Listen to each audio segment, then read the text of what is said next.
Bismillahirrahmanirrahim. Assalamualaikum warahmatullahi wabarakatuh. Alhamdulillahi rabbil alamin alladzi karrama as-saimin wa ja'alahum minal muttaqin insyaallah. Wassalatu wassalamu ala rasulillahi alladzi ursila rahmatan lil alamin wa ala alihi wa sahbihi wa dhurriyyatihi wa ummatihi ila yaumiddin. Amma ba'd. Saudara-saudariku, terkhusus para shaimin dan shaimat dimanapun berada, alhamdulillah di jumpa kita pada episode Aku Suka kali ini, saya ingin mengawali dengan sama-sama mengajak untuk mensyukuri segala nikmat yang Allah anugerahkan dan limpahkan kepada kita semua. Dan nikmat terbesar adalah nikmat keimanan, yang dengan itu diberikan kita kemampuan untuk menunaikan seluruh rangkaian ibadah di bulan suci Ramadan ini hingga detik ini. Betapapun yang sedang kita rasakan, segala hal yang sedang kita kerjakan, semoga itu semua tidak menghalangi kita untuk senantiasa bersyukur pada Allah Subhanahu wa Ta'ala. Dan semoga dengan itu Allah senantiasa menambah limpahan dan karunia nikmatnya kepada kita semua dalam berkehidupan, yang meringankan hisab kita di akhirat kelak, insyaallah. Saudara-saudariku, dalam salah satu hadis yang sangat populer dan cukup viral ketika memasuki bulan Ramadan, hadis yang didokumentasikan oleh Al-Imam Al-Bukhari dalam salah satu topik kitab sahihnya, yaitu tentang kegiatan penting Nabi Sallallahu Alaihi Wasallam di bulan Ramadan. Didapati di nomor hadis 3220, diriwayatkan oleh sahabat mulia sekaligus keluarga terdekat Nabi Sallallahu Alaihi Wasallam, yaitu Abdullah bin Abbas radhiyallahu taala anhuma. Diriwayatkan, disampaikan oleh beliau bahwa qala kana Nabi Sallallahu Alaihi Wasallam, adalah Nabi Sallallahu Alaihi Wasallam ajwadan nas, orang yang paling baik, orang yang paling ramah, paling dermawan. Wa ajwada yakunu fi Ramadan, atau wa kana ajwada ma yakunu fi Ramadan. Dan kebaikan itu, kelemah lembutan itu, kemuliaan itu senantiasa bertambah setiap datangnya Ramadan. Hina yalqahu Jibril alaihi salam fi kulli lailatin min Ramadan, atau kama qala, khususnya ketika Jibril alaihissalam mendatangi beliau di setiap malam-malam Ramadan. Jadi ada keterangan yang sangat menarik di sini. Yang pertama, hadis ini diawali menggambarkan tentang kemuliaan sifat Nabi Sallallahu Alaihi Wasallam, yang diantara sekian sifat mulia itu adalah kelemah lembutan, kebaikan, dan kedermawanan beliau. Kemudian yang kedua, sifat-sifat tadi yang digambarkan itu senantiasa bertambah di bulan Ramadan, terkhusus ketika malaikat Jibril alaihissalam mendatangi beliau di setiap malam Ramadan, fayudarisuhul Quran. Nah, untuk mengajarkan satu agenda penting, yaitu mengajarkan Al-Quran. Ada beragam pandangan yang disampaikan oleh para ulama terkait dengan agenda penting ini. Yang pertama, kesepakatan di antara para ulama bahwa hadis ini memberikan penjelas yang sangat kuat akan keistimewaan interaksi dengan Al-Quran sebagai agenda terpenting di bulan Ramadan. Mengingat Allah Subhanahu wa Ta'ala melekatkan kemuliaan Ramadan dengan turunnya Al-Quran. Di Quran surah kedua misalnya, Al-Baqarah di ayat 185. Syahrul Ramadan alladzi unzila fihil Quran. Di bulan Ramadan yang diperintahkan kita menunaikan puasa itu ialah bulan saat Al-Quran diturunkan di waktu Ramadan itu. Ayat dan hadis ini memberikan penegas menurut pandangan para ulama tentang agenda penting yang terkait dengan Ramadan, yaitu kegiatan berinteraksi dengan Al-Quran. Dengan kata lain, jika ada seorang muslim beriman menunaikan ibadah puasa.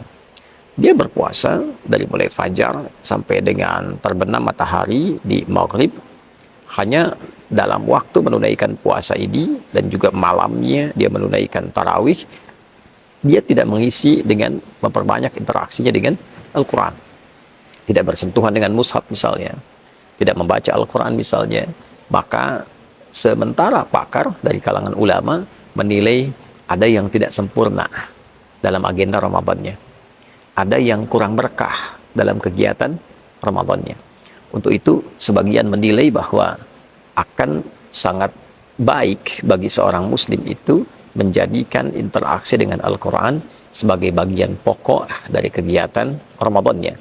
Karena Nabi SAW bahkan beliau itu diriwayatkan dalam satu hadis yang sangat kuat, termasuk yang disampaikan tadi, menghatamkan Al-Quran setidaknya setiap satu periode Ramadan.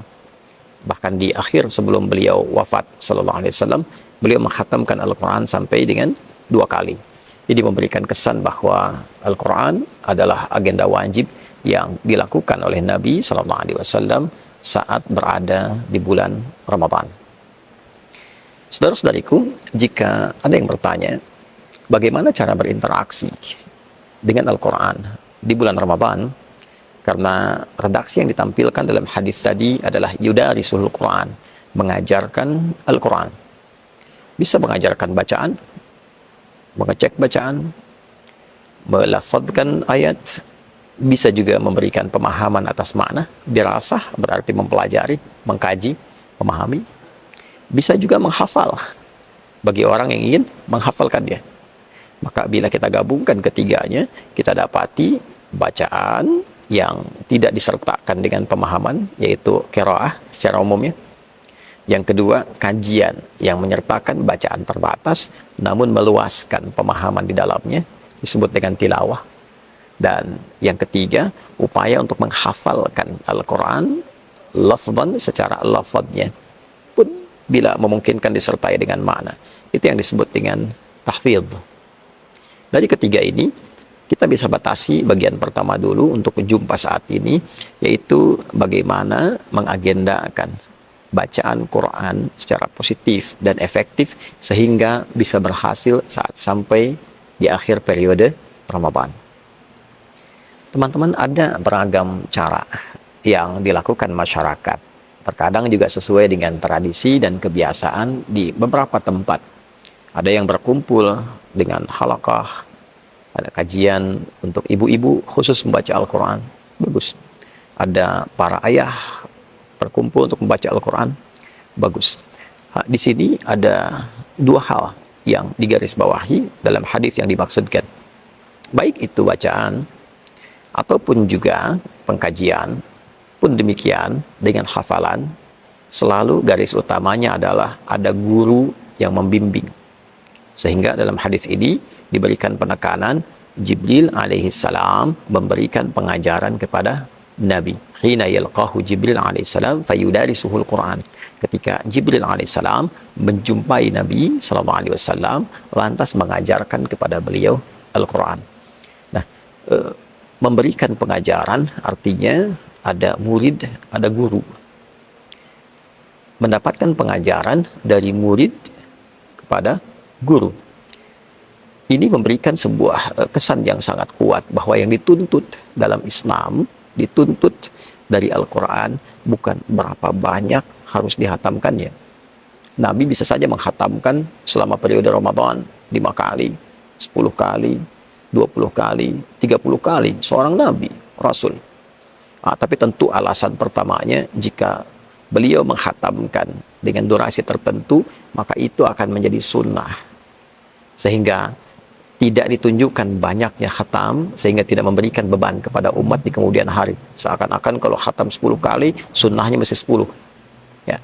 Jadi batasan 1 memberikan kesan setidaknya khatam. Tapi itu pun memberikan sebuah isyarat kualitas. 1 berkualitas, 1 ada guru. Jadi kalau belum bagus betul bacaannya, belum pandai betul membacanya, maka dianjurkan yang diberikan penekanan adalah kualitasnya. Baca Quran, di depannya ada guru, dia menyimak apakah benar bacaannya. Kalau benar, teruskan. Kalau kurang benar, perbaiki. Maka ketika ia mencoba untuk belajar dengan pola demikian, hadis lain mengatakan setiap hurufnya digandakan 2 kali lipat. Walladzi yatata'ata wa huwa syaqqun 'alaihi falahu ajran. Orang yang berusaha membaca Al-Quran dengan benar, sehingga bahkan lisannya mesti terbata-bata dibimbing, maka dia diberikan 2 kali pahalanya. Bila setiap hurufnya 10 kali 2, ya, dibacakan misal alif lam mim, diperbaiki mim, ya, dia baca sekali lagi, dari bacaan pertama itu sudah mendapatkan 2 kali pahala. Pahala pertama dari huruf yang dibaca, pahala kedua kesungguhannya untuk membaca supaya menjadi benar. Jadi kalau satu huruf 10, alif, lam, dan mim 3 huruf, standar 3 kali 10, itu 30, kalikan 2 lagi. Bisa 60 dia dapatkan. Nah, ilmu ini penting, supaya tidak merasa pesimis. Wah, ini pengen cepat khatam, selesai. Sementara yang dihatamkan belum tentu benar bacaannya. Jadi, kalaupun ada kajian ibu-ibu, bapak-bapak, ataupun remaja, membaca Quran, disertai dengan guru yang menyimak. Walaupun 1 hari, dapatnya 1 halaman misalnya, tapi bacaannya benar, pahalanya bisa 2 kali lipat. Nah, jadi ini bagian pertama. Yang dituntut adalah benarnya bacaan, sehingga benar dilafadzkan, ya, benar dihadirkan, dan benar ketika ditampilkan dalam ibadah-ibadah yang lain, semacam sholat khususnya. Jadi bagian yang pertama, adanya guru dengan murid. Yang kedua, jika memang bacaan sudah baik, dipastikan sudah benar, sudah pernah disetorkan kepada guru untuk disimak, dari Al-Fatihah sampai An-Nas, itu bagus bacaannya secara tajwid, bukan hanya madnya, wakaf ibtidanya, ya, tapi juga sampai kepada gharib muskilahnya. Hal-hal yang tidak umum untuk dibacakan. Ada yang biasanya alaihi, satu tempat dibaca alaihu. Kapan ana dibaca pendek, kapan ana dibaca panjang. Ya, kapan misalnya kita baca i, kapan dibaca e, seperti bismillahi majreha. Sudah dikuasai ini semua, maka yang seperti ini silahkan semangat membaca dengan target menghatamkan. Ya, saya pengen khatam misalnya 3 kali selama Ramadan. Silahkan bagi 3 periode. 10 hari pertama itu bisa digunakan untuk 1 kali khatam. Jadi 1 hari bisa 3 juz, hari kedua 6 juz, 10 hari selesai 30 juz. Saya ingin menghatamkan misalnya setiap pekan saya bisa hafal Al-Quran. Dalam konteks membaca, khatam. Ya, boleh, silahkan. Bisa dibagi misalnya dari Sabtu ketemu Kamis, 6 hari. Perharinya bisa 5 juz, 5 kali 6, 30. Jumat diisi untuk berdoa. Sehingga periode Ramadan setidaknya bisa khatam sebanyak 4 kali. Demikian seterusnya. Ya, jadi setiap apa yang kita bacakan dalam bacaan Al-Quran kita di bulan Ramadan memberikan sebuah nilai tersendiri ketika semua itu kita tujukan untuk mengikuti sunnah Nabi SAW. Jadi yang pertama, agenda membaca Al-Quran, agenda berinteraksi dengan Al-Quran adalah di antara agenda terpenting yang langsung ditunjukkan oleh Nabi SAW selama periode Ramadan. Kedua, catatan pentingnya, membaca Al-Quran bukan sekedar bagaimana kita menyelesaikan bacaan, tapi lebih ditekankan bagaimana bacaan itu memiliki kualitas yang baik. Dipastikan bacaan kita benar. Bila belum mampu membaca dengan baik, maka yang terbaik hadirkan guru untuk membimbing. Dan tidak perlu merasa sungkan. Karena hadis yang ditampilkan pun Nabi dibimbing oleh malaikat Jibril alaihissalam. Setiap bacaan yang kita bacakan berlipat pahalanya dan menghadirkan nilai-nilai kebaikan yang berbeda jauh dengan bulan-bulan selainnya. Saudara-saudariku, manfaat membaca Al-Quran, khususnya di bulan Ramadan, 1, memberikan kita kesempatan untuk senantiasa mengisi ketenangan dalam jiwa kita, karena Al-Quran adalah sumber ketenangan bagi jiwa. Yang kedua, membaca Al-Quran memberikan kekuatan tersendiri pada diri kita untuk melepaskan dari persoalan-persoalan hidup yang sedang mendera. Oleh karena itu, para ulama seringkali memberikan rumus. Jika Anda sedang punya banyak pikiran, buka mushaf, baca Al-Quran, sejenak persoalan itu akan hilang, diberikan ketenangan pada jiwa, sehingga cerah pikiran kita untuk merumuskan solusi, menyelesaikan persoalan yang tengah dialami. Dan yang ketiga, membaca Al-Quran di bulan Ramadan dengan niat mengikuti sunnah Nabi SAW, mengumpulkan potensi banyak pahala yang menutupi dosa-dosa yang pernah kita lakukan.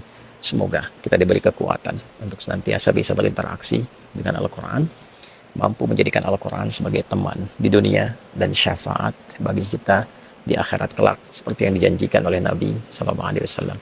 Demikian, subhanakallahumma bihamdika asyhadu an la ilaha illa anta astaghfiruka wa atubu ilaik wa akhiru da'wana alhamdulillahi rabbil alamin. Assalamualaikum warahmatullahi wabarakatuh.